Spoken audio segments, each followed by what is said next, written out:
தங்கள் சித்தம் இதுதான் என்றால் என் பாக்கியமும் இதுதான். தங்களுக்கு சமமாக எனக்கும் ஒரு கோவிலினை கட்டி என்னையும் மக்கள் வந்து வணங்குவார்கள் என்று எனக்கு சரியாசனம் தந்த பரம்பொருளே, உம்மை வணங்குகிறேன்.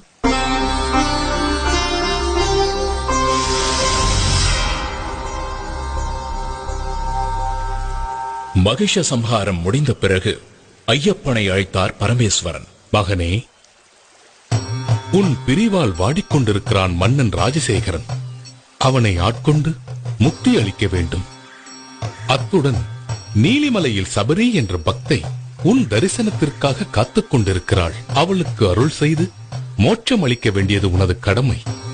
இதனால் அந்த பக்தையின் நினைவாக அந்த மலைக்கு சபரிமலை என்றே பெயர் வழங்கப்படும். அது மட்டுமன்றி அந்த சபரிமலையிலேயே உனக்கு கோவில் கட்டப்படும். ஆயுஷ்மான் பவ. மகிஷமுகியின் உடல் உயிரற்றதாக இருந்தாலும் மலை போல் வளர்ந்தது.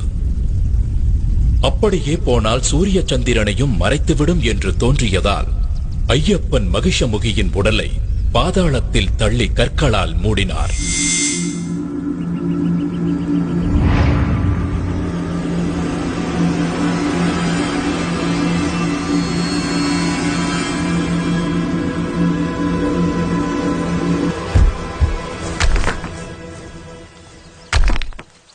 ஐயனின் ஆணைப்படி பூதகணங்களும் தேவர்களும் கற்களை எடுத்து வீசி கற்குவியலுக்குள் மகிஷமுகியின் உடலை புதைத்தனர்.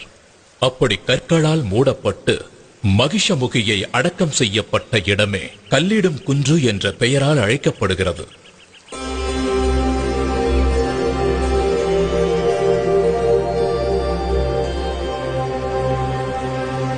இந்திராதிபதியே, இந்த சம்ஹாரத்தை முடித்த எனக்கு இன்னொரு கடமையும் இருக்கிறது. என் தாய் அங்கே கடும் தலைவலியால் துடித்துக் கொண்டிருக்கிறார். அதை தீர்ப்பதற்கான புலிப்பாலை பெறவே நான் இங்கு வந்தேன். இது என் மீது அளவற்ற பாசம் கொண்டிருக்கும் என் இரு கண்களையும் போன்ற தாய்க்கும் தந்தைக்கும் நான் ஆற்ற வேண்டிய கடமையாகும்.